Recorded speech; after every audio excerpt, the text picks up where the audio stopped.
evening. Good evening and welcome. I am Lynn Kane, President of the League of Women Voters of Lake Forest, Lake Bluff. The League is pleased to be co-sponsoring this evening's program, Gerrymandering and its Impact on Public Policy, with the Adlai Stevenson Center on Democracy. The Stevenson Center, founded in 2008, was formed to enhance the global understanding and practice of democracy. Here to say a few more words about the Stevenson Center is Nancy Stevenson, President of the Center. Nancy? Thank you, Wynn. And just so that you all know, I got my job by nepotism. I am married to an Adlai. It helps. But the Stevenson Center is your neighbor. We live it is just south of on St. Mary's Road, just south of Route 60. So we're very nearby, and the property is owned by the Lake County Forest Preserve District and leased by us for programs. Most of our programs are on Sundays, and I'm happy to see a lot of familiar faces here. People who come to the center and for our public policy programs, and we welcome more, and we welcome these regulars whom we love and embrace, these good league members whom we love and embrace. The center does put on these public policy programs. We've had Nick Stephanopoulos and Lori Lightfoot, both of them speaking about gerrymandering, redistricting, and happy to know Scott Drury as well, but not yet trapped him into a program at the Stevenson Center. Our programs are Sunday afternoons, and we occasionally have some in town in Chicago. We're also working very hard right now on something we call the Agenda for Political Reform. And that agenda embraces a broad reform processes, including gerrymandering, including voting rights, and accessibility, election of judges, a variety of things, including campaign finance reform. And we've been meeting in Washington with members of organizations that are also involved and have been involved in reform efforts far longer than the center. And some of these you know. Wylisha Harris, who is the CEO of the National League, has been to all of our meetings so far and is a very productive addition to this discussion of how we move forward a coalition on reform. And Trevor Potter, whom we co-chaired, co-sponsored a meeting with you last spring, has hosted some of these meetings in Washington for a coalition for the Agenda for Political Reform as well. So it's Common Cause, a whole group of growing reform members who feel the need more now than ever before for coalitions and moving together to solve some of our structural problems in our politics. So it is a delight to see so many people here tonight. I think these stellar speakers are the reason they've come, and I'm going to get off stage to give them more time. But thank you so much for coming.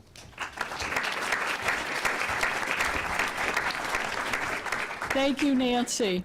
May I remind you that the League of Women Voters is a national, nonprofit, nonpartisan organization.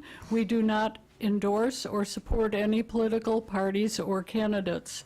We work at the national, state, and local levels to increase understanding of major public policy issues and to influence public policy through education and advocacy. Now, the League offers a variety of activities throughout the year. We have voter registration, candidate debates, public forums and programs like this one, and discussion groups.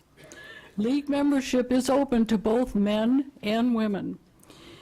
If you're interested in public policy issues or in being engaged in the political process, please think about joining us. There are membership brochures on the back table, or you go to our website to get more information and follow us on Facebook. Our next league event is a very important candidate debate on Sunday, February 18th. We have these blue sheets out on the back table, the flyer telling you more about it. It will be at the North Shore Unitarian Church, located on Route 22 in Bannockburn, and the doors will open at 1:30 p.m. The 3 Republican candidates running for the 10th Congressional District and 2 Democratic candidates running for Lake County Clerk are participating. Whoever wins in the primary will take on the current incumbents in the November election. These are hotly contested races, and you will want to get your questions answered. More information will be on our website or follow us on Facebook. The program this evening is being videotaped by Lake Forest TV and will be shown on Channel 17 and 19 in Lake Forest. You can also find us on our website or on YouTube. At this time, I'd like to introduce this evening's moderator, Joy Guscott-Mueller. Joy is an attorney and partner with Guscott-Mueller Law, LLC, with offices in Lake Forest and Chicago, and serves as co-vice president of program for our league. She does a lot of good work with this program and others like it. Please welcome our moderator, Joy Guscott-Mueller.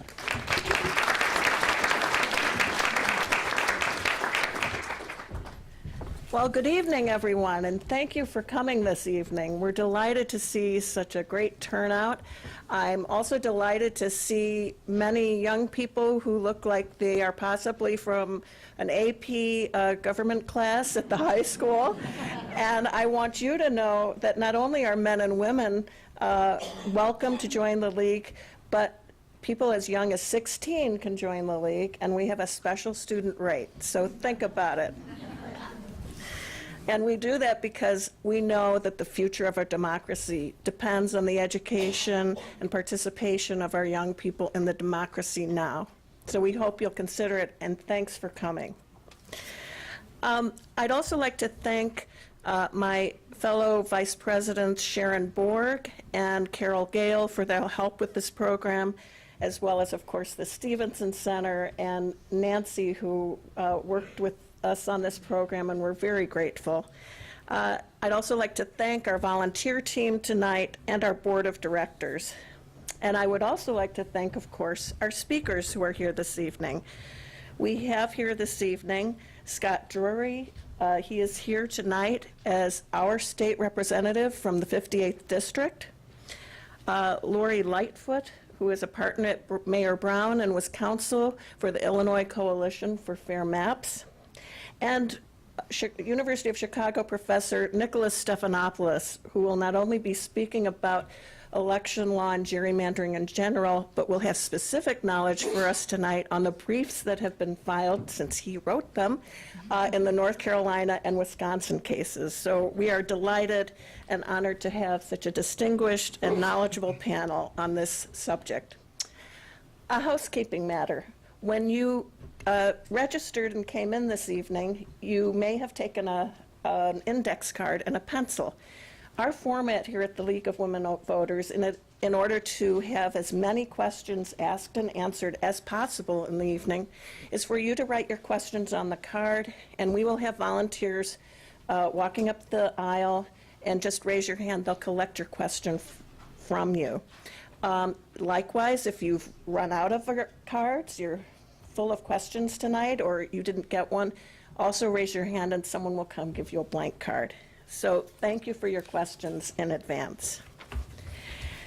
So gerrymandering and its impact on public policy is our program for this evening.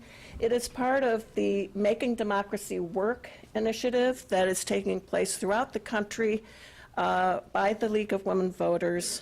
We realize that this is critical to the preservation of our democracy. And we decided that gerrymandering was really a hot topic for us to cover, especially this year. You know, when I was preparing for this program, I noticed that gerrymandering, the term was coined in 1812 when there's actually a man named Jerry who is behind all of this. Governor Gerry of Massachusetts signed a bill regarding redistricting to advantage his Democrat/Republican Party. And the district that he drew was so curvy, it looked like a salamander. And so so it is gerrymandering because mander is one of the roots of salamander. And so that's how we came up with that, that word to describe what's happening in our state and throughout the country. So let's move on with our program. I'm delighted first to introduce Nicholas Stephanopoulos. Professor Stephanopoulos' research and teaching interests include election law, constitutional law, legislation, administrative law, comparative law, and local government law. His academic work has appeared in, among others, the Columbia Law Review, University of Chicago Law Review, NYU, Harvard, and Stanford Law Reviews, as well as the law reviews of University of Pennsylvania and the Yale Law Journal. He also has written for popular publications, including the New York Times, the Los Angeles Times, the Chicago Tribune, the Atlantic, the New Republic, Slate, and Vox. He has been involved in several litigation efforts as well, including the first successful partisan gerrymandering lawsuit in more than 30 years. Before joining the law school faculty, he was an associate in law at Columbia Law School. He previously worked in the Washington, D.C. office of Jenner & Block, LLP, where his practice focused on primarily complex federal litigation, appellate advocacy, including the 10 Supreme Court briefs that he wrote while he was there, and election law, particularly redistricting and campaign finance. Before entering private practice, he clerked for Judge Raymond Fisher of the Ninth Circuit Court of Appeals. A 2006 graduate of law school, Professor Stephanopoulos also holds a Master's of Philosophy in European Studies from Cambridge University and an AB in Government from Harvard College. While he was at Yale, he served as editor-in-chief of the Yale Journal of International Law. As I indicated, we are delighted to have Professor Stephanopoulos. He has much to inform us about vis-a-vis the Wisconsin and North Carolina gerrymandering litigation that's going on. And so I would like to ask you to give him a warm welcome as he educates us.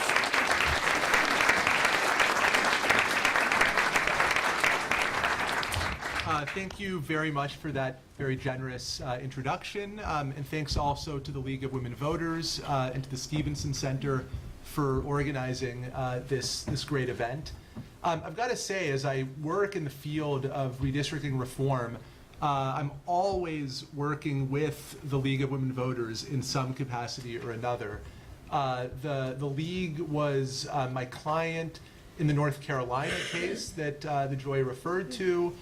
I've just been working with some Pennsylvania lawyers who represent the Pennsylvania chapter of the League in another successful partisan gerrymandering lawsuit in that state. During the amicus briefing for the Wisconsin case in the United States Supreme Court, the national chapter of the League worked with us as well. So, if there's any organization that's doing more out there to fight for reform in this area, I can't think of it. So I'm very, very grateful for all the terrific activity that the League is involved in. So I'll be discussing partisan gerrymandering for the next few minutes. I want to start by sort of defining the practice of gerrymandering, and then I'll present a little bit of quantitative evidence about the prevalence of gerrymandering over time in the U.S. And then I'll switch to a more legal focus and talk about how the courts have tried and for the most part so far failed to curb gerrymandering. And then I'll talk about the Wisconsin lawsuit that was the first successful lower court victory against partisan gerrymandering in about 3 decades, and that was argued in front of the US Supreme Court in October. We're still awaiting the court's decision. So, we could be on the verge of a great victory or the latest in a long series of setbacks in this area. Okay. Okay, so to start off, what is partisan gerrymandering? It's the drawing of district lines to benefit the line drawing party. Usually, but not always, partisan gerrymandering relies on the creation of weirdly shaped districts. Sometimes it's possible to achieve a significant advantage for the line drawing party without especially weird districts. So, they're not necessary to carry out a gerrymander.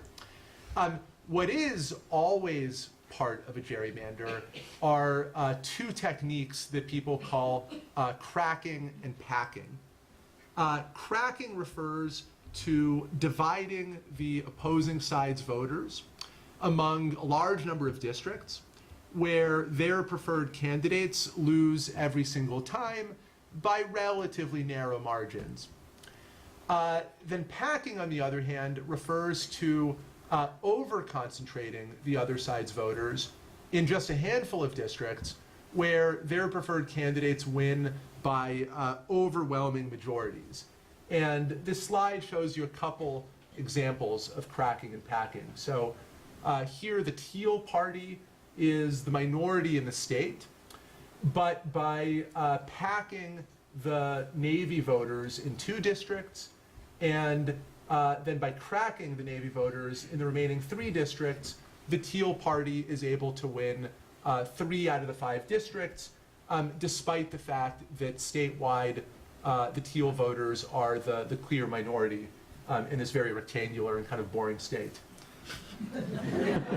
Okay, next.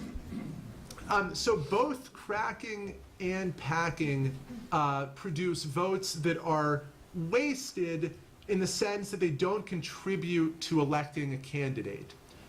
So when you crack voters among lots of districts, all of the votes that those cracked voters are casting are wasted because they're going to losing candidates. Those votes aren't helping to elect anybody.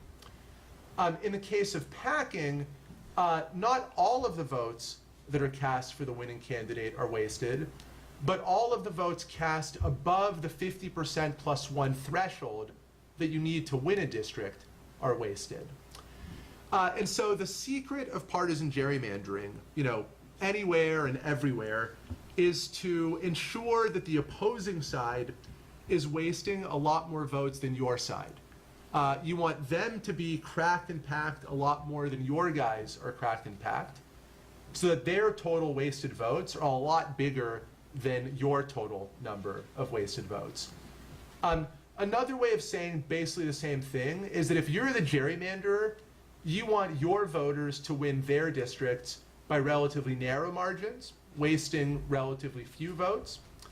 And you want the opposing party to win their districts by enormous margins, where they waste lots and lots of votes. That's just the essence of every partisan gerrymander ever. So you can create an arithmetical metric based on wasted votes that's called the efficiency gap, and I've written about this in some of my academic work. All the efficiency gap is one side's total wasted votes over all of the districts in a map, minus the other side's total wasted votes over all of the districts in a plan, divided by the total number of votes that are cast. And the idea here is that if there's not gerrymandering, if both sides' voters are being roughly equally cracked and packed, then you should have roughly the same number of wasted votes on both sides, and the efficiency gap should therefore be very small. On the other hand, if one side's voters are much more cracked and packed than the other side's voters, then you have a big difference in the number of wasted votes, and therefore you have a really large efficiency gap. And so the advantage of the efficiency gap is that it converts into a single easy to use number all the cracking choices and all the packing choices in an entire district map. So it tells you in a single number which party is benefiting from or being disadvantaged by redistricting, and to what extent. So I'm going to quickly run through just a few statistical summaries of the efficiency gap over time. Along with a political scientist, we've calculated efficiency gaps for every state and every election in congressional races and state legislative races going back to 1972. So we have hundreds and hundreds of data points that we've analyzed. And here you see what the distributions of the efficiency gap look like at the state legislative level and at the congressional level. The basic point is that these are normal-looking distributions. They're centered on 0. There are relatively few outliers. There isn't an obvious systematic skew in either party's direction at either the congressional or the state legislative level. So what does that tell us? It tells us that historically, over a almost 50-year period, most American district maps have been reasonably close to being fair. 0 is perfect fairness. The bulk of maps are in that center region close to the 0 point. It also tells us that you sometimes hear that maybe Republicans have a natural advantage in redistricting because Democratic voters tend to be clustered in cities. If that were true, you would see that reflected in these distributions. You would see a pro-Republican tilt to these distributions, but you don't. So it might be true that in some states, at certain times, one party or another has a natural redistricting advantage. But overall, over many states and many years, there's no hint of a bias in one party's favor or another party's favor. Here you see trends in the efficiency gap at the congressional level. The absolute gap, that's the dotted line, shows you the absolute value or the magnitude of the efficiency gap over time. And you can see that it had little ups and downs over a 40-year period, but the magnitude of gerrymandering has never been worse than it is right now. The 2012 absolute value of the efficiency gap in Congress is the largest recorded in the modern era. So this is not a problem that is going away on its own. It's a problem that's getting worse over time.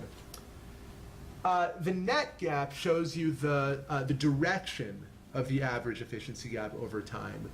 And what that line shows you is that in the 70s and 80s, Democrats tended to benefit on net from redistricting. But then since sort of the mid-90s, there's been a persistent pro-Republican trend in the direction of the efficiency gap. And we now see the most pro-Republican average efficiency gaps that we've ever observed over this sort of modern 40, 50-year period. And the trends are basically identical at the state legislative level. 2012, again, has the largest magnitude of the efficiency gap recorded over the last 40-plus years.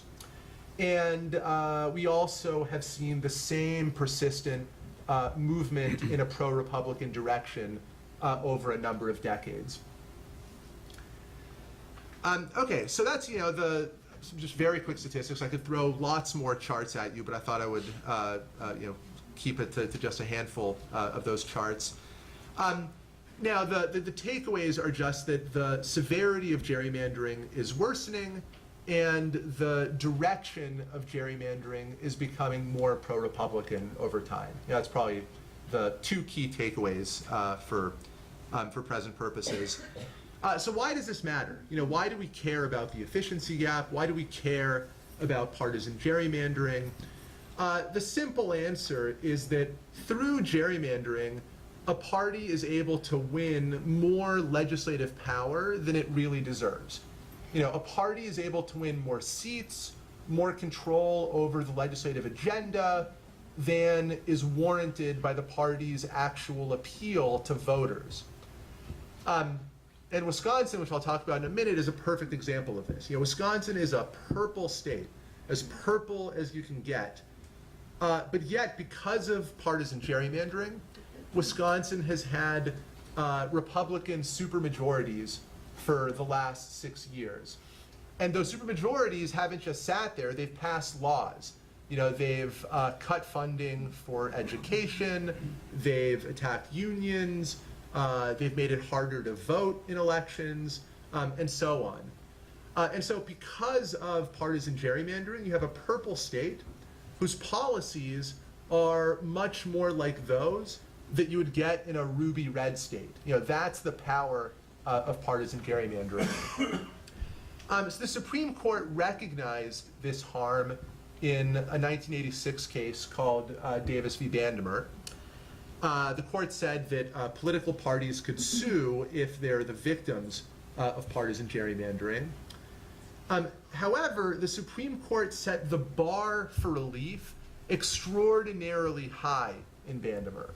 The court said there was only liability if a party could show that it had suffered the consistent degradation of its influence over the political process as a whole. This was a hurdle that not a single partisan gerrymandering plaintiff ever managed to surpass in several dozen litigated cases. The next major Supreme Court engagement with partisan gerrymandering was in 2004 in a case called Veith v. Jubileer. There, a majority of the court decided to toss out the Bandemer standard that nobody could ever satisfy. 4 justices wanted to get the courts out of the gerrymandering business altogether. But Justice Kennedy didn't like any standard that anybody had given him so far, but he also wasn't willing to throw in the towel completely. And so after Veith, partisan gerrymandering lived on as this weird zombie doctrine. You know, there's no standard for anyone to use in a lawsuit, but the theory wasn't completely dead either. Okay, then the next moment in the Supreme Court's history on this issue comes in an 2006 case called Lulac v. Perry. And this is the case that gave us the first glimmer of hope for lawyers and litigants since Davis v. Bandemer 30 years ago. So in Lulac, a bunch of political scientists submitted an amicus brief to the Supreme Court where the political scientists talked about the concept of partisan symmetry. Partisan symmetry is just the idea that an electoral system should treat the major parties symmetrically when it comes to how their votes in a state translate into seats in the legislature in a state. And several justices, 5 if you squint at what they said, expressed some level of favorable comments about this notion of partisan symmetry. So I can't quite read the quotes I have up there, but Justice Stevens points out that symmetry is widely accepted by scholars, and I can't read the rest of what it says up there. Justice Souter and Justice Ginsburg said that there was evident interest in the court in exploring this idea further. And even Justice Kennedy said that he doesn't discount the utility of symmetry in redistricting, planning, and litigation. I should point out that in the Justice Kennedy quote, I've taken out the word altogether, which precedes the word discount there. So he doesn't altogether discount the utility of symmetry. So it doesn't sound like much that Kennedy does not altogether discount this idea. But it's still the nicest thing that Kennedy has said about any idea in the partisan gerrymandering space ever. So it's a slim read to build on, but it's, it's all we've got.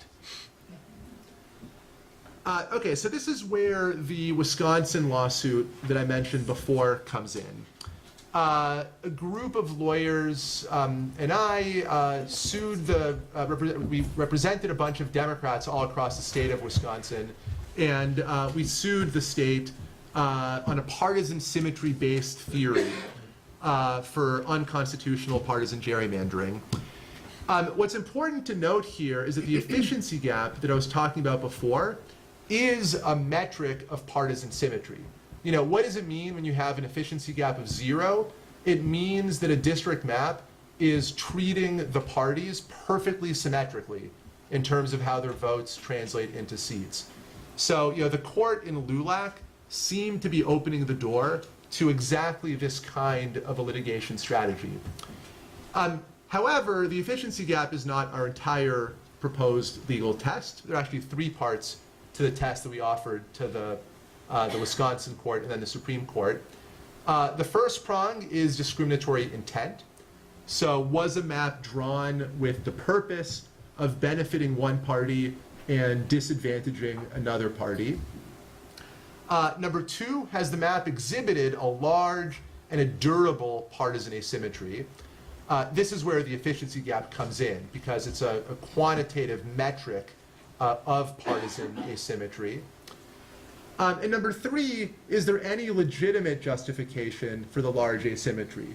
Could it be the result of some benign factor, like the geography of a state, or a state's effort to follow traditional districting principles? And the reason for the big one person, one vote button there is that we modeled our proposed legal test very closely on the standard that courts have used for years and years in one person, one vote litigation. The biggest difference is that in one person, one vote cases, the focus is on quantitative differences in population, whereas the focus in a partisan gerrymandering case is on quantitative measures of partisan asymmetry, like the efficiency gap. So let me run through the evidence that we presented first to the lower court, then to the Supreme Court, and which convinced at least the lower court that all 3 prongs of our proposed standard were in fact satisfied. So starting with intent, we had all sorts of evidence that showed that Wisconsin's state house map was drawn to benefit Republicans and to disadvantage Democrats. The map was drawn in a secret map room in a private law firm's office, to which only 3 Republican staffers were allowed entrance. Every single incumbent Republican in Wisconsin, but not a single incumbent Democrat, got a private meeting with the line drawers to hear about their new district.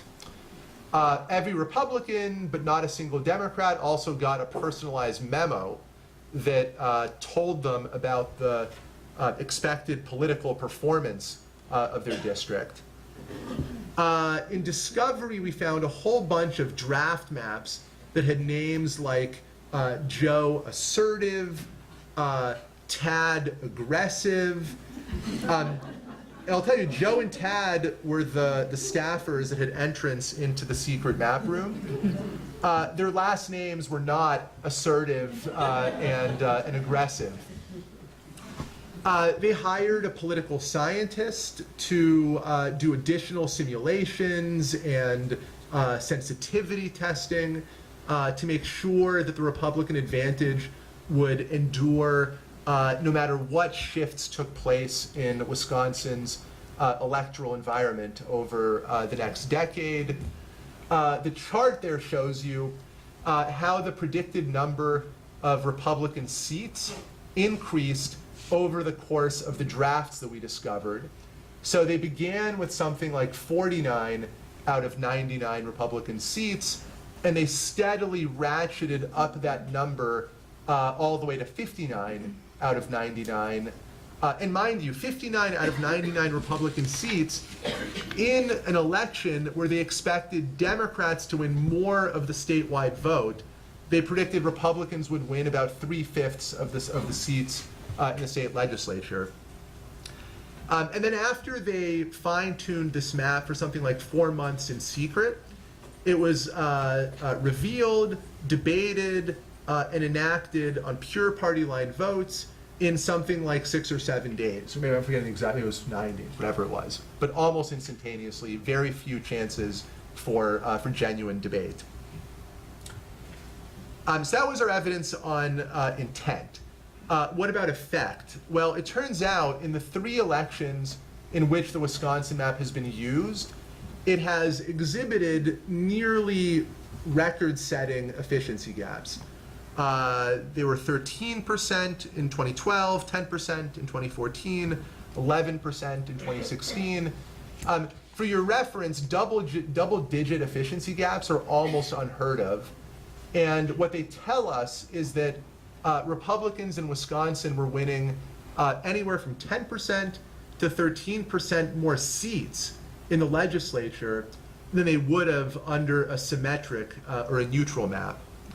The chart up there, the upper chart on the right, shows you that of all the state house maps in America since 1972, the Wisconsin map is something like the 4th or 5th worst over a 40 or 50 year period.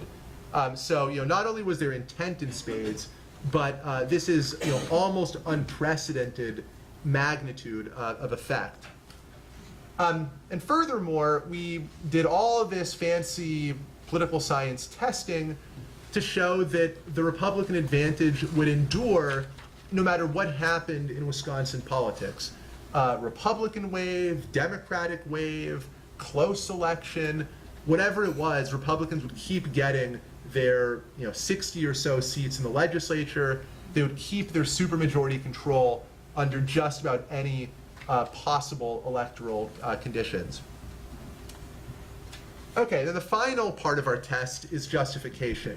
Could there be any innocent explanation for this enormous Republican advantage? We had 2 types of evidence showing that there was no innocent explanation. First off, one of our experts designed a demonstration map, you can see that in the top right, which matched the enacted plan on every nonpartisan criterion. So it had, equally populated districts, it split fewer towns and counties, it respected minority voting rights, its districts were prettier, more compact. And yet the demonstration map had an efficiency gap essentially indistinguishable from 0. So it shows that if you wanted to, you could absolutely draw a perfectly fair map in Wisconsin that satisfied every other objective that the legislature had. Now you might say that that's just one map, right? What does one map prove? Well, another expert of ours used a computer simulation procedure to design hundreds and hundreds of randomly generated Wisconsin state house maps. He ignored electoral results altogether with his computer algorithm. And what he found was that not one of his, I think, 300 or 500 computer simulated maps ever exhibited anything like the efficiency gap of the actual Wisconsin plan.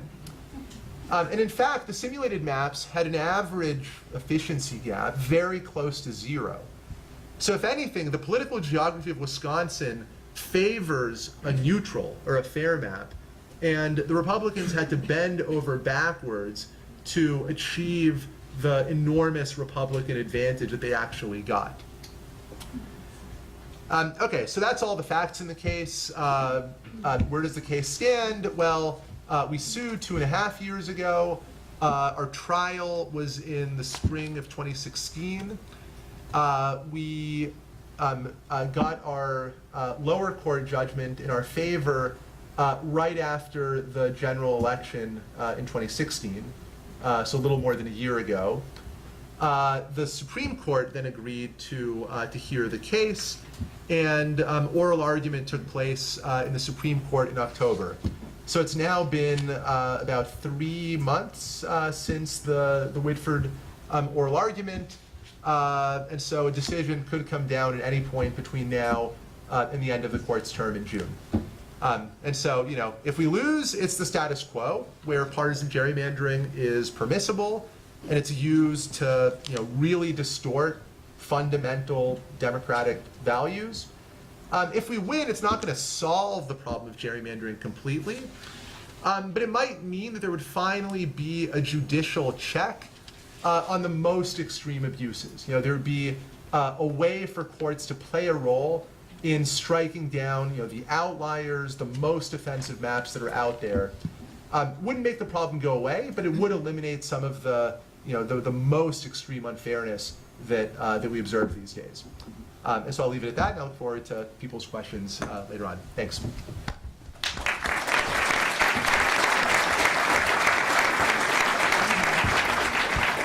Thank you very much, Nick. At this point, I just want to share with you, that as Wynn indicated, the League of Women Voters does not support any political party or candidate.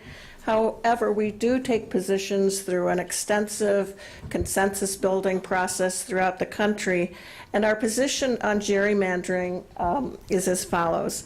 When gerrymandering is done for the purpose of racial discrimination or to ensure the dominance of one political party, gerrymandering runs counter to equal voting rights for all.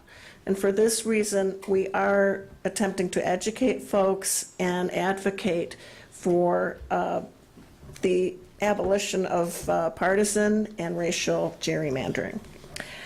Our next speaker is Lori Lightfoot. Lori Lightfoot is a trial attorney, investigator, and risk manager.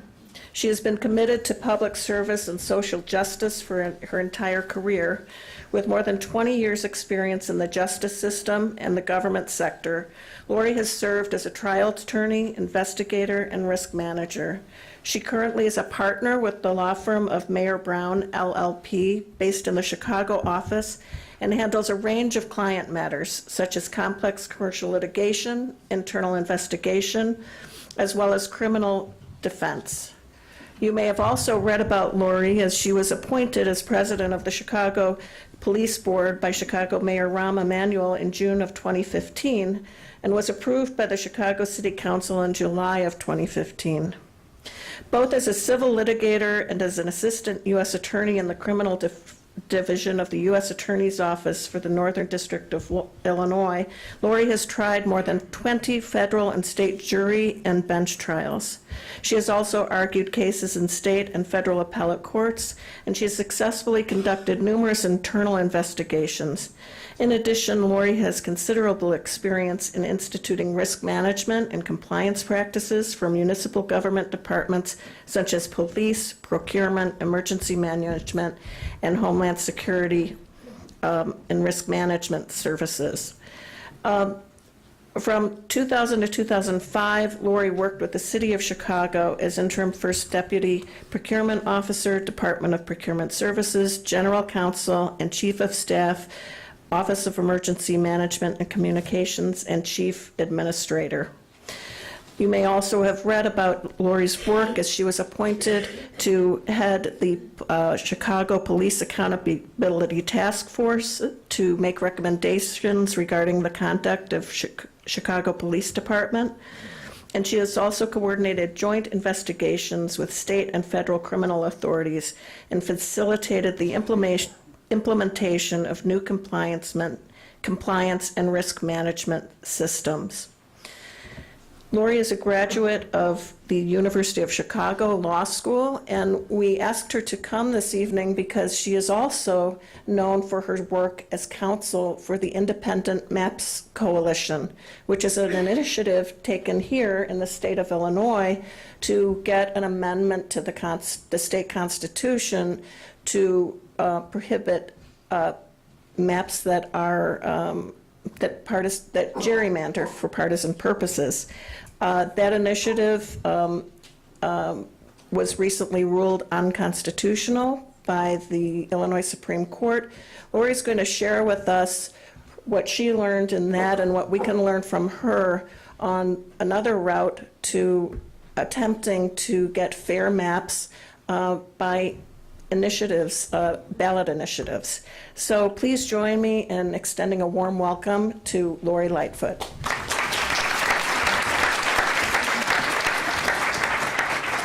Thank you, everyone, and good evening, and thank you very much for that very generous introduction. Nick talked to you a lot about what his work was in Wisconsin. I'm going to talk to you about how that has played out here in Illinois. And I will concede that I am a little bit of a unicorn because I'm a good government Democrat, which doesn't exist much, unfortunately, here. I figured you'd have the same view. Let me tell you a little bit about how I got involved in the redistricting world. I'm probably one of the few lawyers in the state that's tried multiple redistricting cases. My first foray was when I was a very young lawyer, also at Mayor Brown, before I left to go and work in government. And my client was the Illinois Congressional Republican delegation. This was in the early 90s, after that Times decennial census, and there had been a draw in the legislature, so a congressional map hadn't been drawn. So why did this Democrat get involved in that ostensibly Republican initiative? Well, I got involved in part because at that time, even though the Hispanic population, particularly in the city of Chicago, had been growing by leaps and bounds, and we believed that there was room for a majority Hispanic congressional district, the Democratic Party at the time, led by the same people that lead it now, believed that they didn't need to empower Latinos in our state by providing an opportunity for them to have a majority Latino congressional district, which would have been the first and remains the first now in our state. I'm happy to say that we won that case. So the 4th Congressional District, Luis Gutierrez has just recently announced his retirement, number of people that are running in that district. That was a district that we created over the opposition of the Democratic Party at the time, but for purposes of empowering a Hispanic population in the city and the suburbs that had never had a majority congressional representation. So Nick talked to you a little bit about why this issue of partisan gerrymandering matters. It matters for a number of different reasons, some of which Nick talked about. But in this climate where there is so much division in our country, in my view, part of the reason that we are in the place that we are in, particularly with our politics, is because we draw districts where we produce legislatures who don't feel like they ever have to compromise or negotiate with anybody across the aisle. And that's Democrats and Republicans. And that is what I think, frankly, is a cancerous, corrosive, dangerous thing for our democracy. We see it played out every single day in Washington. All you have to do is just go back to the weekend and the shutdown of the government and the two warring sides, ignoring the will of the people, not even really thinking about the will of the people. Why? Because many of them are elected in hyper-partisan districts where, frankly, they pick their voters and not the other way around. And that is, I think, one of the fundamental reasons why we've got to get this issue of partisan gerrymandering right and reset, because if we don't, we're going to see more of the same, and we're going to have more of a disconnect, I think, from people for their government. It's also important, based upon my experiences, because what happens is their emphasis now is mostly on protecting incumbency. And I'll give you a couple statistics that I think really bear that out. And when that happens and the incumbents aren't willing to recognize any kind of ascendant group, any kind of minority interest. In the city of Chicago, where I'm from, I think about, for example, Chinatown. Chinatown has had a very compact population for decades, and yet the state legislature has never had an Asian person in its ranks from Chinatown until this last election cycle. I mean, that is shameful. And it is directly due to the way in which Chinatown, whether it's in the state legislative rates and certainly in the congressional districts, gets carved up into multiple pieces so that minority doesn't have one place to go to for representation. There's not a single legislator, even given that compact population, that understands that community and can forcefully represent and advocate for them, whether it's in Springfield or Washington, D.C. That's a problem. It's a problem. More recently, we had the temerity, again, 20 years later, to represent the Republican congressional delegation. And one of our primary strategies is, hey, this Hispanic population that we talked about 20 years ago, it's only grown more and more. And by the way, there is a way to make a second majority Latino district. But I will tell you a little bit of sausage making. There's a congressman, his name is Dan Lipinski. He lives in this majority Hispanic neighborhood and community, but because of the way in which the congressional district was carved up, he has never faced a serious challenge from somebody who represents those interests in the community. Now, he's got a primary challenger now, but frankly, Marie Newman's her name, but she's also not from that majority Hispanic community.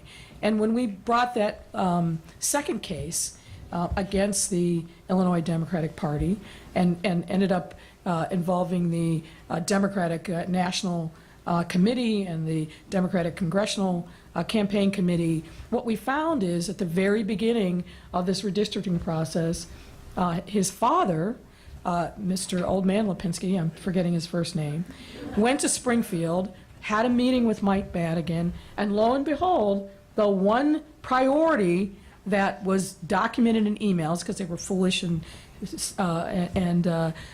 memorialized their plot in emails, was the protection of Dan Lipinski at all cost.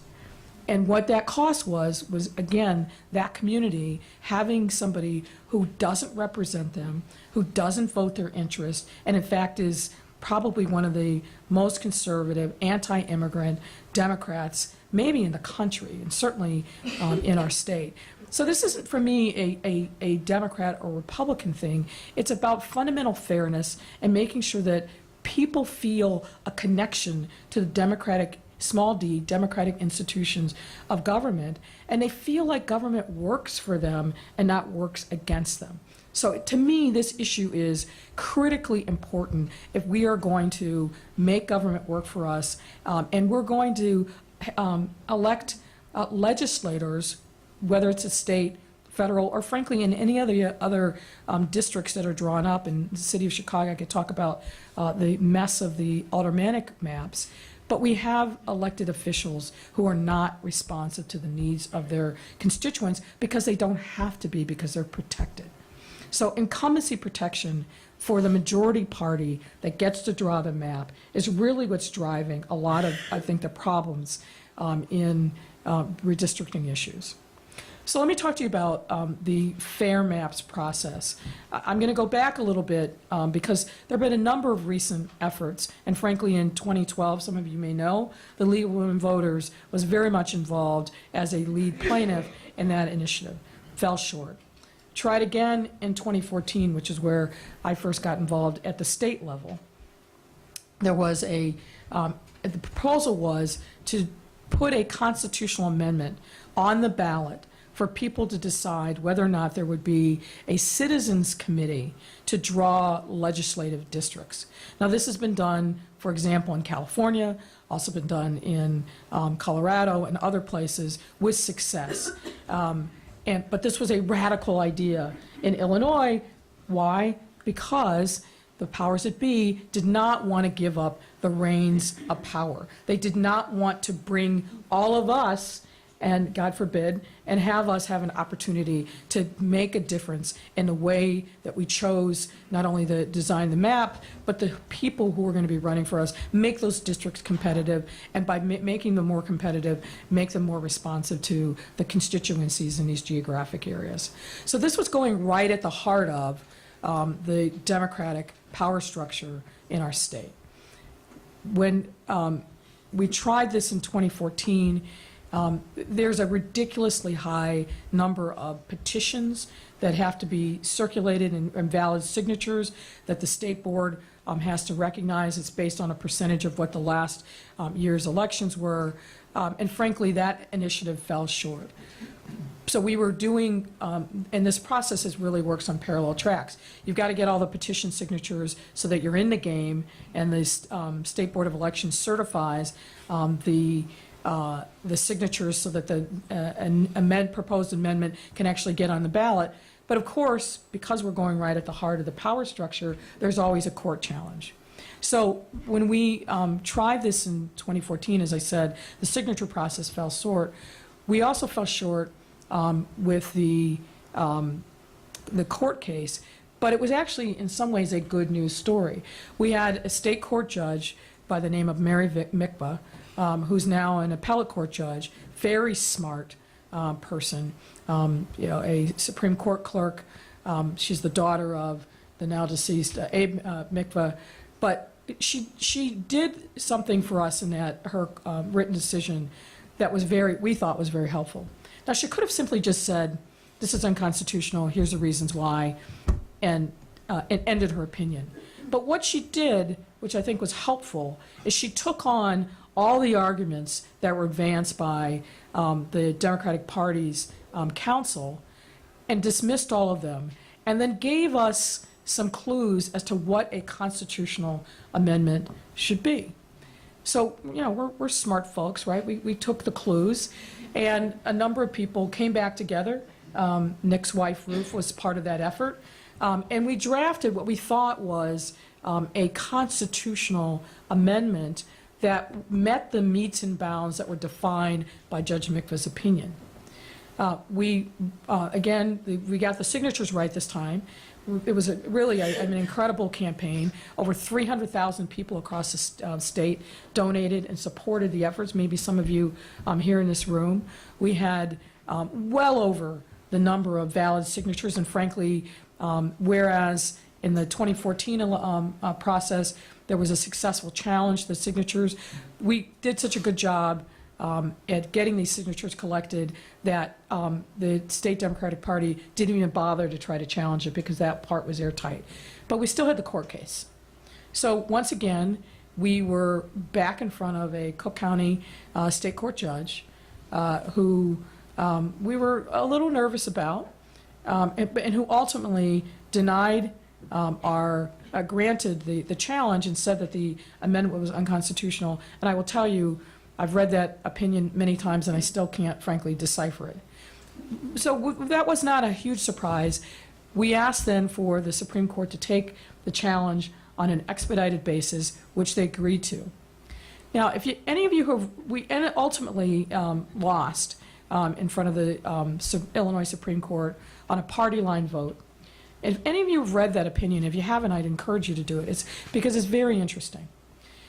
The one thing that we worried about was the partisanship, frankly, of the court.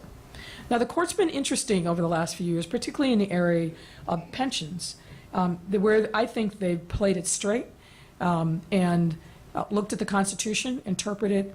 Now, it may not be a way that any of us like, but they've interpreted the Constitution in ways that I think they weren't pulling any punches. It didn't come across as partisan, particularly because, frankly, there were huge majorities on both the Democratic side and, to a lesser extent, on the Republican side. So they didn't satisfy anybody who was advancing the pension reform. So we've had some room for optimism that they would play it straight, because we were pretty convinced that we were right. But our optimism was misplaced. If you read that opinion, you read the dissent in particular, it reads like a majority opinion. And they took a long time to give us that opinion. And what's strange about the majority opinion is it essentially copies, in some instances, verbatim, the dissent. What we think happened is it was an even split, and someone at the last minute, one of the Democrats, couldn't bring themselves to vote to support the amendment, and then went over to the Democratic majority. It's a very strange, and see Nick shaking his head, it's a very strange opinion. And why did we lose? I mean, we lost, I think, for a couple of reasons. But the one thing that we found out about after the fact was these redistricting efforts have been going on for quite a long time. And whatever we think of Mike Madigan, he's a very shrewd and smart person. He's always playing chess, not checkers. And there was a formerly Democratic seat on the state Supreme Court that went to a Republican. And I think he foresaw that. And he was worried about that. So there was a Democratic pickup in the Supreme Court, Justice Kirkbride, who comes from the far western part of the state. That is not historically a Democratic bastion. But Mike Madigan, frankly, anticipating, I think, the fight that we brought to him, made sure that he was going to maintain his Democratic majority in the Illinois Supreme Court. And so when you read that opinion and you see the straight party line vote, and frankly you see the dissenters really taking it to the majority in ways that are not refuted by the majority, it tells you a little bit about the partisanship that also exists in the court. One other thing I'll say about that opinion, and this goes to, well, what's the path forward now that you've lost twice in a court case? I think the path forward is very unclear. What we were hoping is that even if we lost, that the Supreme Court would give us some specific guidance on how to draft an amendment that would pass constitutional muster. But again, in the true spirit of partisanship, the majority opinion gives us nothing. It doesn't give us any roadmap, no sign. Unlike what happened with Judge Mikva 2 years before, the majority opinion in 16 was, I think, very conspicuous in the absence of specifics on how to draft an amendment in a way that is constitutional. So what are the implications for that? Well, this last effort, the work that was done, both from the whole signature petition, supporting the litigation, doing the research, it's not cheap. And I would say roughly $4 to $5 million was raised and spent in that effort. Well, who's going to invest in a third round when the outcome is even murkier in some ways than it was before? So the Supreme Court's failure to give us any clues about what an amendment would look like that would pass constitutional muster means that the people, and some people wrote very big checks in support of this, they're not going to invest their resources in something that, as my mother would say, looks like a fool's errand. So that's a problem. What are the alternatives? Well, two things. I think at this point, given the state of the law, the only way we're going to get an amendment to change the way in which legislative districts are drawn in the state of Illinois is to get to a constitutional convention. That is not an easy or inexpensive or short process. And we've missed the window for this cycle. And we're probably, I can't remember what the date is, but we're looking at something deep into the next decade. But what do we do in the interim? Because we've got a census that's going to happen again, and we're going to go through this exercise of drawing legislative maps. I think if you care about this issue, you've got to do a couple of things. One, you've got to do what you're doing tonight, which is to educate yourself about what the nuances are. And then you've got to get yourself active. You've got to ask your state reps and state senators, where do you stand on this issue? This is something that I care a lot about. Because what we see is every year or so when this issue comes up, there's a pretense of efforts to say that they care about redistricting, but nothing that actually relinquishes control from the incumbents who, what's their incentive? And protecting incumbency to bring the people into the process. So raising the question and calling the question with your state reps and state senators, I think is critically important. We also know, and Mr. Drury knows this better than anybody else in the room, there's an election going on for the next Attorney General. The next Attorney General has the potential to play a very significant role on the question of redistricting. You ought to know before you go and cast your vote, and I hope you all are registered and will vote, before you cast your vote on March 20th, you ought to know where every person on the Democratic and Republican side stands on the question of redistricting. You ought to know it of your gubernatorial candidates, and you absolutely need to know it of your Attorney General candidates. And I will say, there is a big difference amongst the people that are running for Attorney General. Some folks have never talked about this, they don't have a record on it, but some folks do. And I think the differences are fairly stark. So I think I will end there in the interest of time, because I think we all want to get to your questions. But as I said, this is a really important issue. We may think that, well, what does this matter? And it seems so complicated. And how do we really talk about it? How do we even actually, educate ourselves about it? But it is a pillar. It goes to really the fundamental precepts of our democracy, as I said at the beginning. If legislators care more about incumbency and protecting themselves, and less about making the democratic process accessible to people as they are now and as they can get away with because of partisan gerrymandering, that means they're going to be less responsive. We're not going to have a government that works for us. Ironically, when we were going through this process in 2016, what was the big issue of the day? We were going through a huge budget impasse. And so when the lawyer for the other side would stand up at forums like this and say, well, this, and this, and, the legislator's fine, you don't need to have, we're going to give it to this unelected body, and who will be on there. I said, so how is that all legislative control thing working for us? Is that really working when we can't even get them to do their basic job, which is pass a budget, which is not wreak havoc and devastation in the people who are most vulnerable, less able to protect themselves? The answer to that was an obvious no.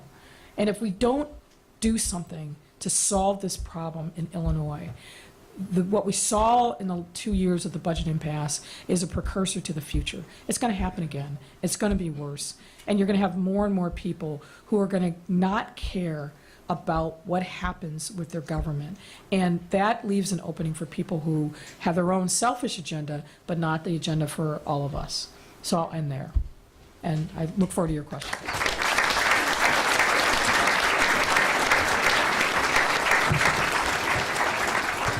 Thank you, Lori. Our final speaker is no stranger to the League of Women Voters of Lake Forest and Lake Bluff.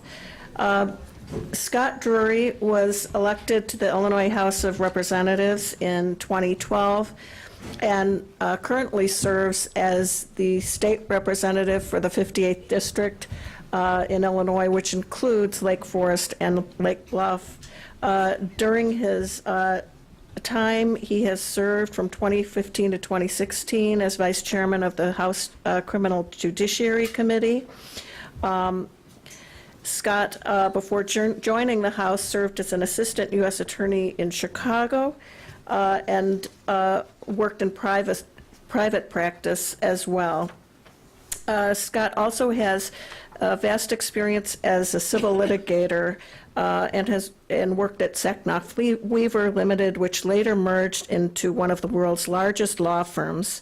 Scott has represented a full range of business clients, from individuals to large international corporations. He is a graduate of Northwestern University School of Law, as well as a graduate of the University of California at Berkeley.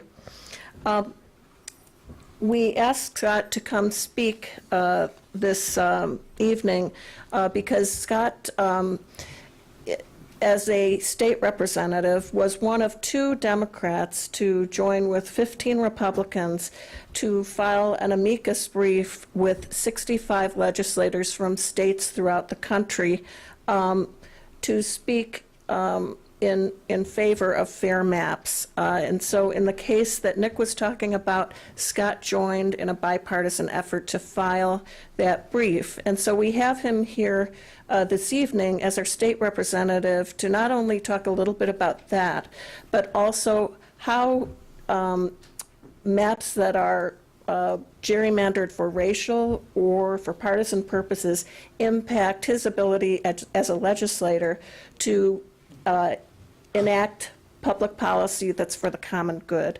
And so we welcome Scott Drury to the podium, and please join me in giving him a warm welcome.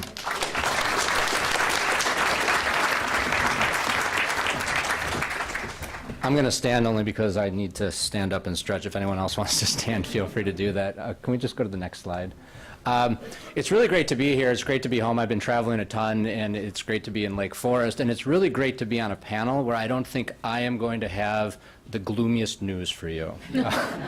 Normally, it's like when we're here, I'm the one talking about the budgets, and I don't know if it's going to get any better. But they've given you a very good description of how this issue of gerrymandering affects us at a national level, and Lori certainly gave a frontline view of how this issue affects us in the state of Illinois.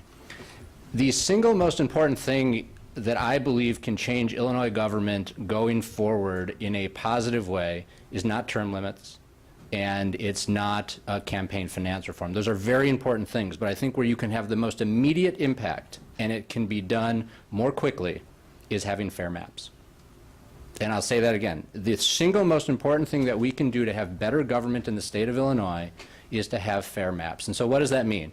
It means having maps where there are competitive elections all over the state of Illinois. And we're going to show you some maps today just to kind of give you a visual of what a map looks like in the state of Illinois and why this matters. So the first map that we have up there is District 58. And if you look at it, it's not a complete rectangle, but it doesn't look like a crazy shape, which you will come to see. It runs along the lake. It starts in North Chicago at the Naval Base. It runs south to Glencoe. It cuts across to Northbrook and then basically follows the tollway back up. And that's the district. It includes the whole towns of Lake Forest, Lake Bluff, Highland Park, and Deerfield. Like I said, we have the Naval Base, parts of Glencoe, and parts of Northbrook.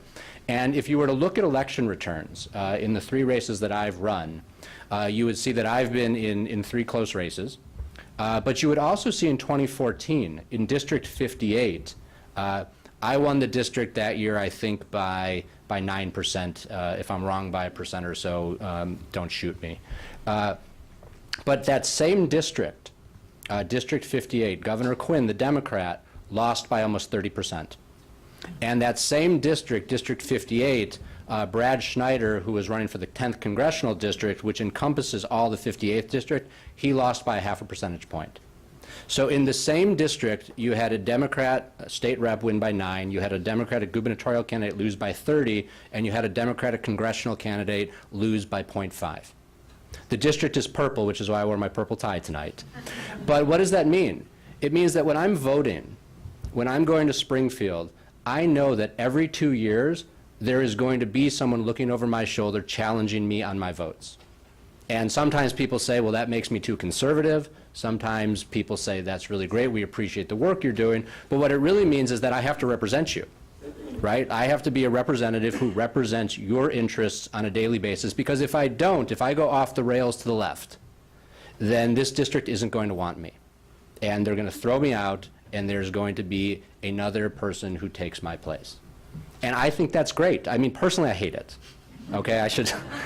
But for all of you, and for me as a constituent, it's great.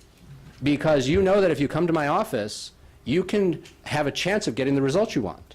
As opposed to a lot of other places in the state of Illinois, where you go to the office and they can look at you and they can smile and they can say, I agree with you, and then you walk out and they don't care about you at all. You know why? Because they're going to be elected no matter what they do. They're kings, they're queens, they're fiefdoms that we've developed all over the state of Illinois. There's only about 10 competitive districts in the whole state. The rest are preordained to go to a Democrat or to go to a Republican, and maybe if there's a primary there'd be some change, but with the power of incumbency, the person who's there is going to have a leg up every single time that there's an election. And that is the problem that we have in state government. When people talk about term limits, and the reason that there's such a big push in this state for term limits is because of one person. Right? There's one person, everyone's nodding their head, we all know who the person is, I'm the only person who didn't vote for him to be speaker in 30 years, but the fact is that people in Lake Forest and Lake Bluff, you know that you don't get to vote on whether or not Michael Madigan is reelected. right? And so if there are term limits, it is a way for you to kind of put your footprint on that and say, we don't want him to be elected anymore. We'd rather there be somebody else elected.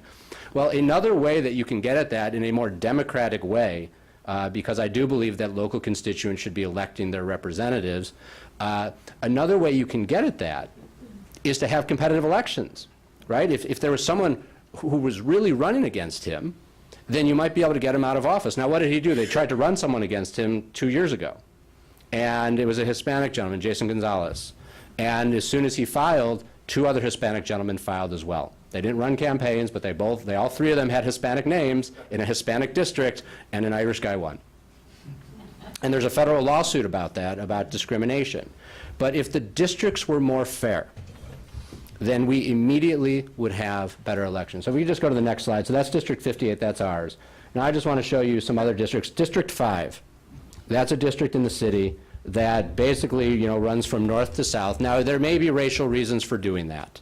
But if you look at enough of these maps and how they cut out towns, right here, District 59, I'm in 58. 59 is right next door to us. It's right next door. And if you look at what they did, it's a Democratic colleague of mine now who's there, Carol Senti. They carved out Libertyville. And Libertyville is a Republican town. And so the district basically just cuts it out and allows you to have a Democrat. Now, the way the map was redrawn before the last census, it used to be that Carol's district, Representative Senti's district, had part of Lake Forest. And in the redraw, they gave me all of Lake Forest, and they made the district a little bit easier in 59 to assure that a Democrat would win that seat year over year. It's close, but it was drawn in a way to assure that a Democrat will win that seat year over year. In fact, the reason that my predecessor retired was because all of a sudden District 58 no longer had all of Glencoe, it had all of Lake Forest. And so that made the district a lot more competitive. And so there was a retirement, and then I took over, and I had the pleasure of running in this competitive district for the last 6 years. So that's why it matters. And we can look at, if you want to scroll through them, it's fine, but you can look at these maps, and they don't look right. They don't look right. The first speaker was talking about you could have prettier districts. These are like, I had in my staff today, I said, find like the ugliest districts we can find and show them to people so they can see what these maps are doing. So when it comes to my position, I'm a Democrat in Illinois. We're the majority party. I'm not supposed to be here talking to you about fair maps. That's not something Democrats do. We're a blue state. We used to have a supermajority in the House. We may have one again. And the last thing that Democrats are supposed to want is fair maps when we can have control of the state. But I fundamentally think it's wrong. I mean, to my core, I think it's wrong what we do. And I think it's not just wrong in Illinois. I think it's wrong everywhere. So when I was asked by the group filing the amicus brief in the Supreme Court for the Wisconsin case, and they said, would you consider signing on to this brief? As a Democrat in the House, there's people doing it all over the country, but it would be really great if we had somebody in Illinois in the House, because that's Madigan's House, who would sign on. Now, I have to tell you, I thought about it, and I'm not campaigning here, but I'm running for election, and so there's political consequences to every decision you make when you're a politician, right? You weigh them. And you say, is this politically beneficial, and is it the right thing to do? And unfortunately, too many politicians say it's not politically beneficial, and they forget about whether it's the right thing to do. I talked about it with my wife, and the decision was pretty easy. I've been talking about independent maps. I've campaigned on independent maps. How could I now get a request to sign on to this brief and say no? Right? It would only be for political reasons. And my wife is always, she's my gut check. She's just like, you've said when you ran the first time, you're not going to become that person. That you're doing this because you want to change the world. And you can't change the world if everything is guided by politics. And I have found actually that the more that I just do the right thing, I actually find that it benefits me politically anyway, because no one expects that, and they're like, oh my God, there's somebody who actually is doing what he's saying. And so I signed on to the brief. At that time, I didn't know that I literally would be the only Democrat in the House who did it. We had one state senator who did it as well, who was involved in the independent maps movement. But I want people to know that there are Democrats that do believe this. And if we would elect more of them, maybe Lori will run.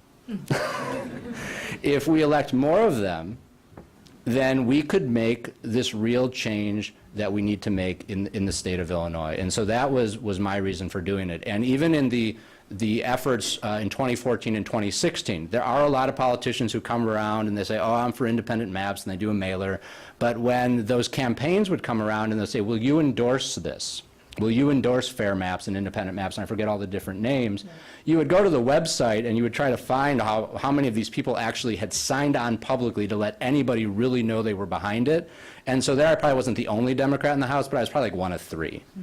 But yet everybody campaigns on the issue, and I said, I don't want to hide in the shadows. I think this is something we should talk about. So then what happens in Springfield? All these people who say they're for independent maps, they've all campaigned on it. Why don't we have it? Why does there need to be this petition process? And Lori was being nice. What is it, like 150,000 signatures or something? They have like trucks of petitions. They make special cases just to put these petitions in because they have to be bound in one binder of 150,000, sheets of paper. You get to Springfield and they say, we're going to pass an independent maps amendment. This happened in 2015, I believe. And so let me walk you through the games that go on in Springfield so everybody can claim they're for independent maps yet not be for it. The Senate passes a bill that they call independent maps. And everybody votes for it. They're like, oh, this is the independent map bill. It's not what the real people are supporting. It wouldn't get us an independent commission. It wouldn't get us independent maps, but nominally it had the name independent maps, and it flies out of the Senate 59-0 or something like that. Because how could you not vote for it? The next day, the House runs a completely separate bill. Totally different language, totally different procedures. Again, not the bill that hundreds of thousands of people have signed on to, millions of dollars have been spent, but it's a bill that we can call independent maps. And that bill flies out of the House. And then one bill gets sent to the Senate, the other bill gets sent to the House. No effort is ever made to reconcile those two bills. No effort is ever made to call those bills in the House and Senate to see if they'll pass. And so there is no independent maps bill, but everybody can say, I'm for independent maps. And that is your government that you live in. Every single year I've been in the House, I believe it's every single year I've been in the House, I have proposed the language of the independent maps amendment that has been proposed by these movements. And because I know that the only way we're going to get it done is legislatively. I'm pretty convinced, based on the court's opinion, unless the court changes or we get new justices, that the only way to do it right now, I guess there could be a constitutional convention, but I don't hold my hopes out for that, is through legislation. And to do that, we need to elect better people. And this isn't a campaign for me, I'm not running for the House, but if you don't have people that really care, and you don't have people that are really going to want to represent you, then you are never going to get an issue like this passed, right? The Democrats control the House. Democrats across the state, if you do a poll, and it's been done, in vast majorities want fair maps. Republicans across the state in vast majorities want fair maps. So your representatives aren't representing you. In this district they are. But across the state, they're not. And that's a disconnect. That's not how democracy works. What we have in Illinois is you have one person on the left, the Speaker of the House, controlling most of the votes, and you have one person on the right, the governor, controlling most of the votes. And what they say goes. And everybody just falls in line because they know that the money lies with the Speaker and with the governor, and that they're more concerned about what they say than they are about what the voters say. And so until people grow a spine to stand up to these powerful interests in the state of Illinois and vote with their constituents, do what democracy is supposed to be when we learn about it in 7th grade, when we learn the Constitution, until we change that, we're going to be in this vortex in Illinois of talking about independent maps year over year, but not having any real change. And I think, on the Democratic side, we're somewhat on the cusp of doing that. This year or last year, I became, like I said, the only Democrat in 3 decades who didn't vote for Mike Madigan to be the Speaker of the House. Decisions like this map issue play into that. When you see that you're not getting the right result, then that's not the right result for the Democratic Party en masse, not one single person. Now, all we need are 7 other Democrats to do the same thing, literally just 7 other Democrats. If they would have said, I'm not voting for the Speaker either, we may have been able to get an independent maps amendment. And why do I say that? Because he would have had 59 votes instead of the 60 he needs to become the Speaker of the House. So if we would have had 8 of us that would have just said, we're not going to vote for you until we get what we want. We want independent maps. We want term limits. Whatever it is, we want better government in Illinois. That's the only time we have as Democrats to negotiate. Once that's done, all the bills go to the Speaker's house, go to his office, and he decides whether they move or not. And so the key thing is to talk to your friends, not in this district, but in 7 other districts, in Carol Senti's district, in districts like Elaine Nechtridge's district, because they could have easily stood up and said no to the Speaker, and they didn't.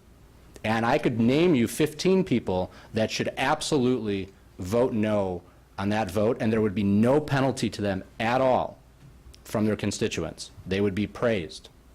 And then we would have this issue. We wouldn't need these forums in Illinois because we would be able to pass an amendment that would get us fair maps. It really is that simple yet that hard.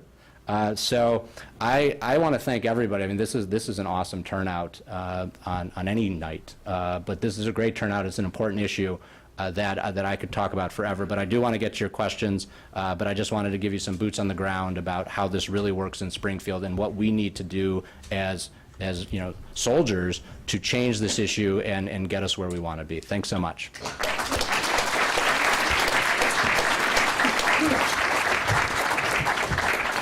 Thank you, Scott. Well, we have many questions, and I've taken the liberty to combine some of them to have some of the issues that are duplicated combined.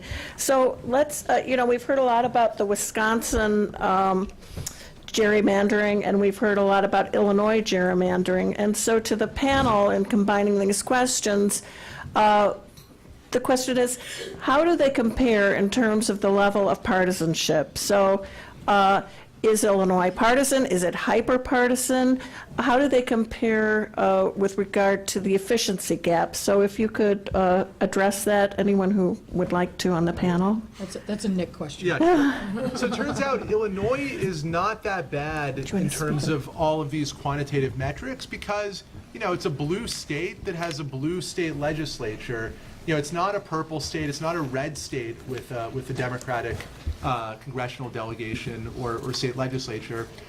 You know, there is a Democratic advantage in Illinois.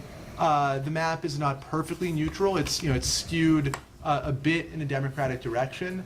But, you know, if you're looking at these quantitative metrics, they're not going to make Illinois stand out because, you know, you have a legislature, there's other problems, you know, lots of problems. But it's not radically out of line with the, you know, the balance of people's partisan preferences around the state. Now, you know, the districts are very uncompetitive. The districts are very non-responsive. If there was a Republican shift in the electorate here in Illinois, it would not be reflected in the legislature or in the congressional delegation.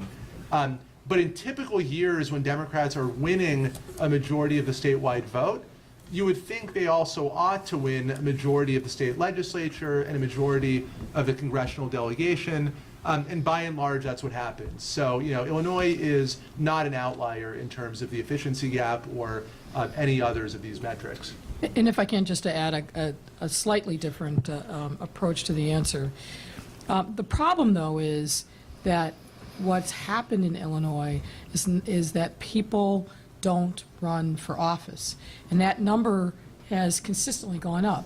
So the most recent numbers that we have, overall, if you take the average of the House and the Senate, 88% of incumbents had no challengers in the primaries, and a similarly high number in the general elections.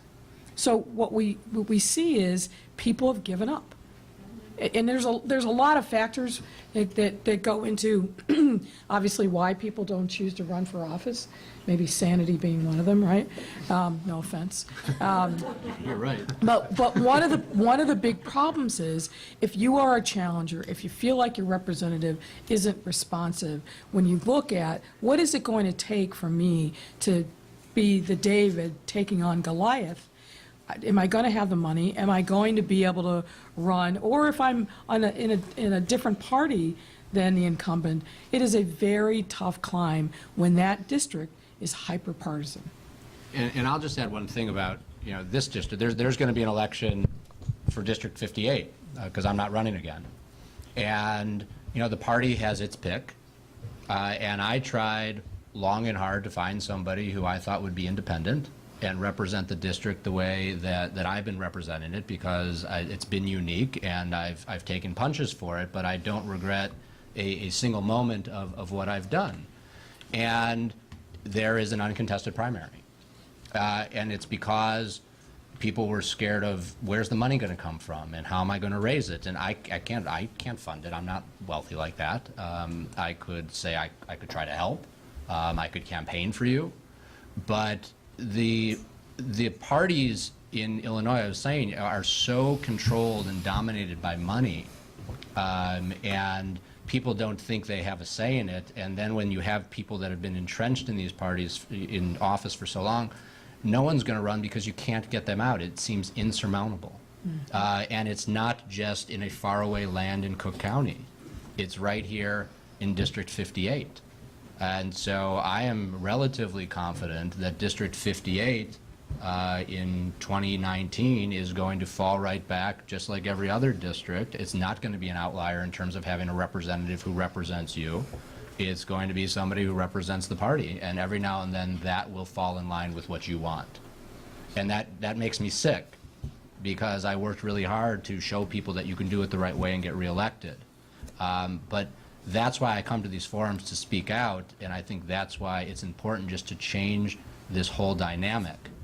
And it does start with, if people thought that all elections were competitive, then more people would run, and it would build off of itself. But right now, people in Illinois think there's no such thing as a competitive election, so nobody runs. And then you get the government that we have. Well, nobody runs and then nobody votes. The other corollary to this, right, is the incumbents don't have any challengers, and people, the average voters think, well, what's the point? Okay. There also is a question that goes to the mechanics of getting fair maps, but one is, now, is the process the same in partisan gerrymandering for all states? So does Illinois sit down with just Democrats in the room to gerrymander, or are there also Republicans participating, or is it more like the Wisconsin model? Can anyone speak to that? Yes. It's exactly the same, except the parties change. So what happens is, once the census data comes in after the census, they hire their experts, they do simulations of different districts, they settle different scores, and when they've come up with a map that they being the small number of people that control the process, have come up with the map that they want, what typically happens is they will bring the Democratic legislators in one at a time, and the only thing you get to see is your district. You don't even get to see the entirety of the map. Now, why adults think that that's an acceptable way to conduct government business is beyond me. Why what I'll call the lemmings think that that's fine, but that is the way that it is done. And if you're Republican, unless you got some very, very good friends on the Democratic side, you are just out of luck. You learn about what that map looks like when the rest of us see it. Your views, your constituents are not taken into consideration. Quite the opposite. And the only thing I'll add is, so once they do that, I mean, the decision's been made, but then they do the road show, right? That they take it to public forums like this, and they get your input, and then the map doesn't change, and then the General Assembly passes it. So that it sounds like that might be a little different than Wisconsin, because at least they go through the steps of bringing it on the road, and then they pass it in a day. In spring, I was surprised you said 6 or 7 days. In Springfield, that would pass in like 3 hours. No, that's really true. No, it's true. Really true. It's like it just would be there, and it would be voted on, and you wouldn't even know it came and went. So, for example, just to elaborate on Scott's point, the last time around, there was this elaborate process where there were hearings all over the state to supposedly get feedback from the voters on what the map should look like, hearing from the Chinatowns of the world, please don't carve up our district, we have these communities of interest, on and on and on. And then literally, but there was no map. So no one had a map to react to. And they provided some of the census data, and I think in one instance, they actually even provided equipment for folks to draw simulated maps. All good government stuff, looks like it's great. But as we were watching the process, the actual map dropped, I'm going to say at like 10 o'clock in the morning, and by literally 1 o'clock, 3 hours later, it was passed out of the House, went to the Senate, and became law, and Governor Quinn signed it. Now, you may remember Governor Quinn had this habit of sitting on legislation for some time and not signing it right away. He signed that legislative map in record time. And I think the whole process was over in a matter of maybe 2 days. It makes a farce of the democratic process. I'm going to combine some questions on the mechanics. Someone wrote, how would you select a nonpartisan commission? What are the most appropriate factors to take into account in drawing maps? Cultural, social, economic, or other demographic factors? And then piggybacking on that, please briefly explain how and why California and Colorado converted to citizens-drawn voting districts is either an option for Illinois. You want to start? Sure, I have a lot of thoughts on this, but California and Colorado and Arizona and Oregon and other places, or sorry, Washington, all adopted commissions through voter initiatives. People, same process as in Illinois. People drafted a proposal. Illinois has uniquely stringent requirements for ballot initiatives, which don't exist in most Western states in particular.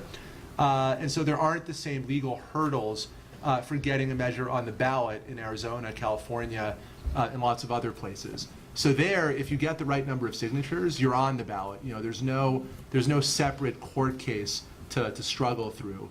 And so reformers, in California, they fought really hard. They had 4 or 5 failed voter initiatives in California until they finally succeeded in 2008 and then again in 2010. In terms of how to structure it, there are 3 big options out there. You can do a bipartisan commission, a nonpartisan commission, or a citizens commission. The bipartisan commission is the most common option in the U.S.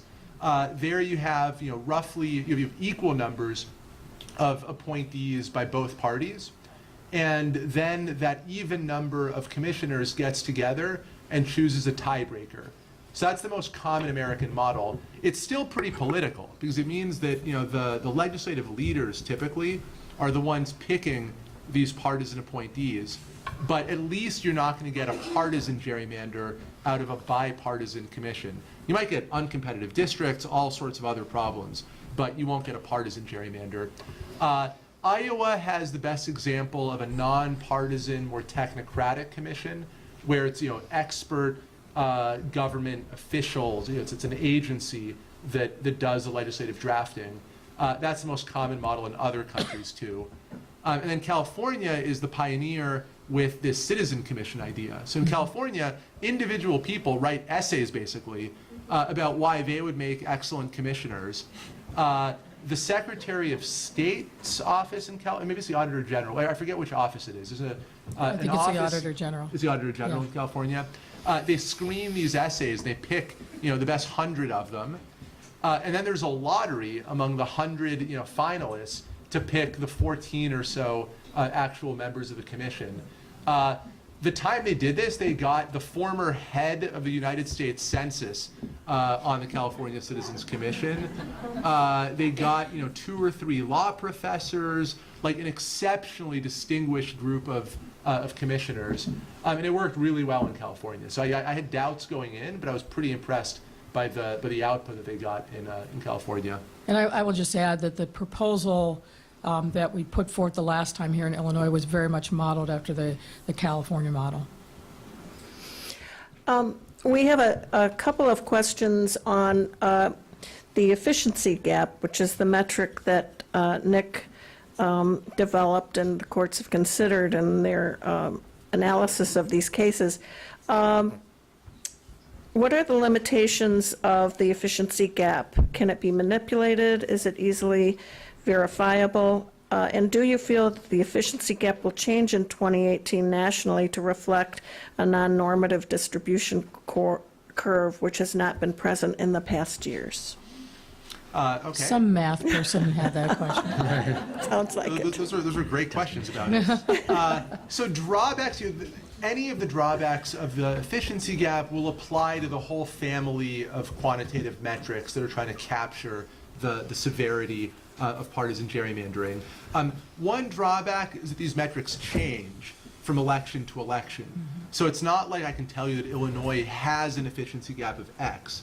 Illinois will have one efficiency gap in 2012 and a different efficiency gap in 2014. And depending on how voters vote, depending on which candidates win or lose, any of these metrics can jump around a little bit. So there's a volatility which is sort of inherent in winner-take-all elections that is a drawback potentially of any of these metrics.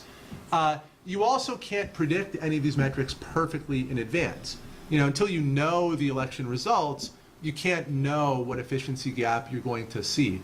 You can anticipate it. That's what the gerrymanderers themselves are doing.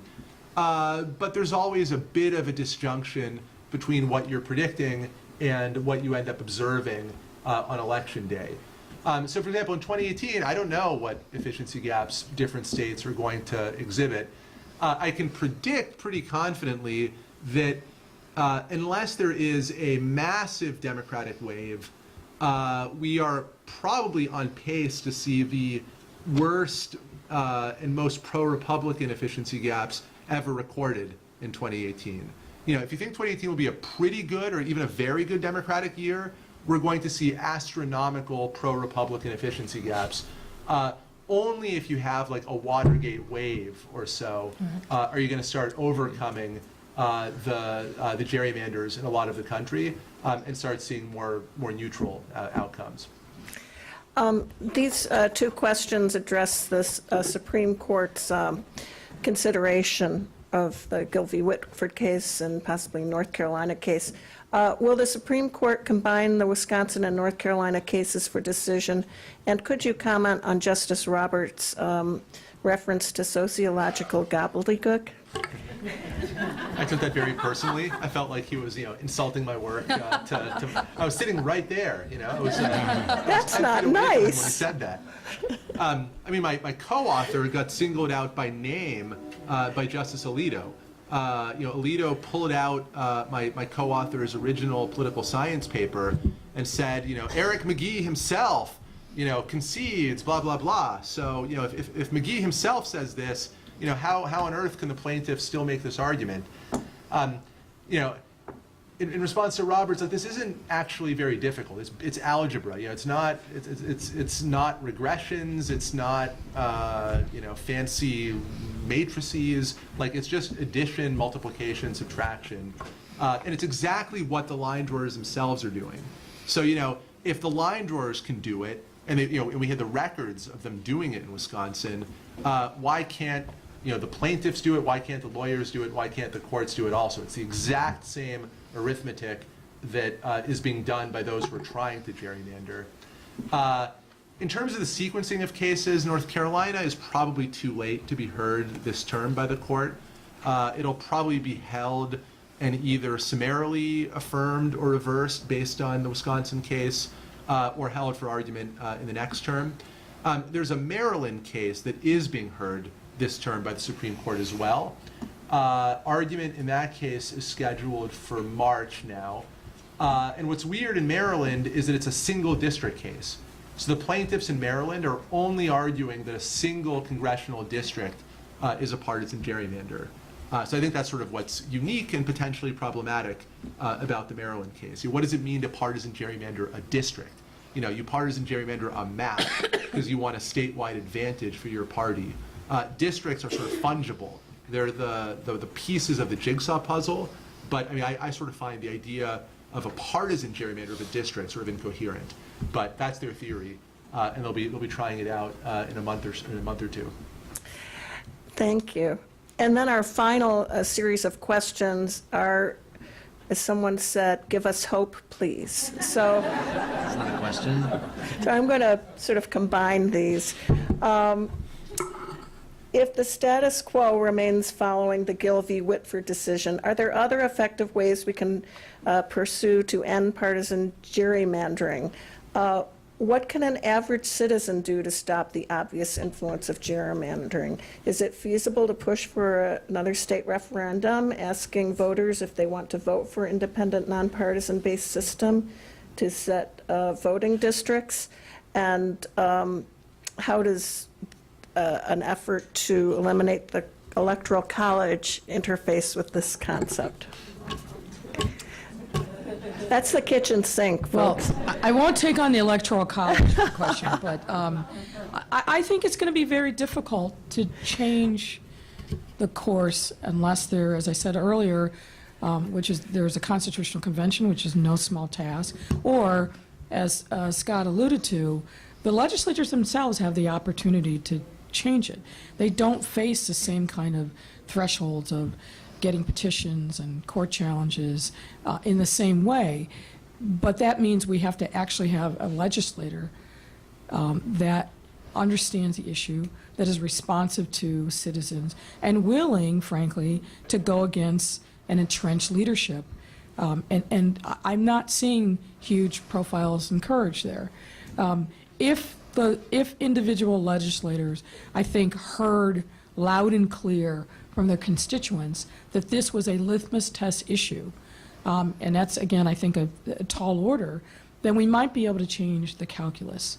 But as a friend of mine says, if you don't ask, the answer is no.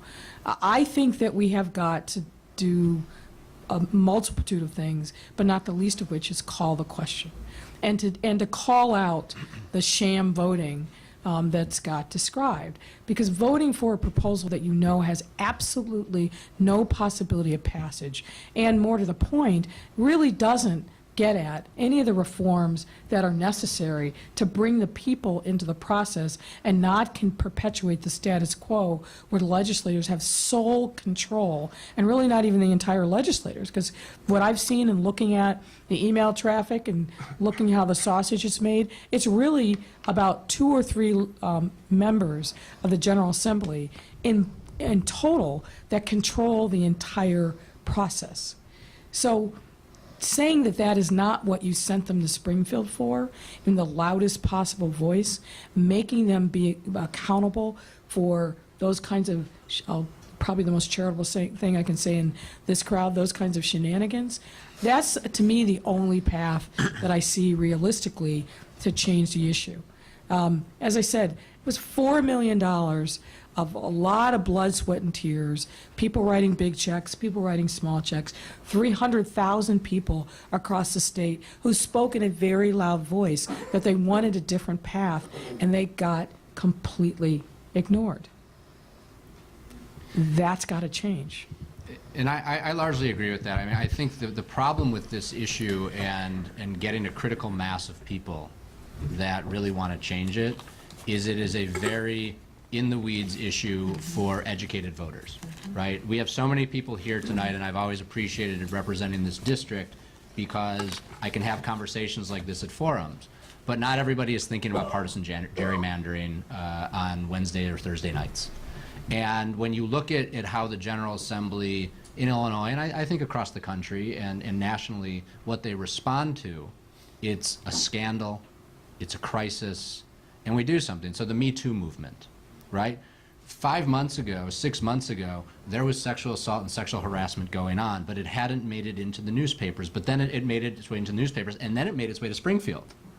And that was really embarrassing for the people running Springfield, that we have allegations of just rampant sexual assault going on by legislators, by lobbyists. So within 3 weeks, we passed some legislation. Now, it wasn't close to good enough, but it got a reaction. And if you look at police reform, and I know Lori's very experienced with that, you know, there were people working on police reform. I was one of them for a long time. Wrongful convictions, there's all these issues, but it wasn't in the spotlight, and I found in Springfield no one wanted to deal with it just in 2013. And it took a young African-American male being shown on video, being shot 16 times in the back, to get a reaction and get the public to say, we got to deal with this. And now there's these commissions, and there's some real response. Not enough yet, but there's a response. How do you get that sort of thing with partisan gerrymandering? I mean, I'm being serious, right? Like someone's going to be like, oh, like everyone is going to wake up and think that's a crisis, but that's the type of thing that would need to happen for the General Assembly on its own to say, we have to deal with this because the public absolutely demands it. And we're not there. And so the only other way to do it is to try to get better people into office, to encourage people to run, because you may not win the first time, but you may win the second time. And I've actually seen that happen with some of my colleagues who come in and they run against the machine and they lose. But then they run again and they have the name recognition and they're able to win because someone finds them and they're able to build more support. So it's not a one-year process. It's a long process that people have to be committed to, but it's not an issue that everybody gets their hands around. I'm glad there's professors that are dealing with this, but he could probably say, you know, it's something, you probably have some students that are interested in it, but in mass, people aren't like walking around and, you know, saying we got to do something about these maps today in majority numbers. That's the big issue, I think. Okay, well, I'm going to put a plug in because Nick has talked to you about all the work that he's done for the League of Women Voters, and so one of the things that you can do as a citizen is join the League of Women Voters and join the legal fight to end partisan and racial gerrymandering. You can tell you've listened to the lawyer who's been handling this, and they are making progress. And so I encourage each of you who are here, if you're not already a member, to become a member. I want to let you know that this program has been videotaped. It will be on the Lake Forest cable channel. It'll also be on our website. It'll also be on the Center for Democracy's website, and I encourage you to look at it, forward it to your friends so they can hear about this. And I want to thank all of you for coming and thank our outstanding panel of speakers.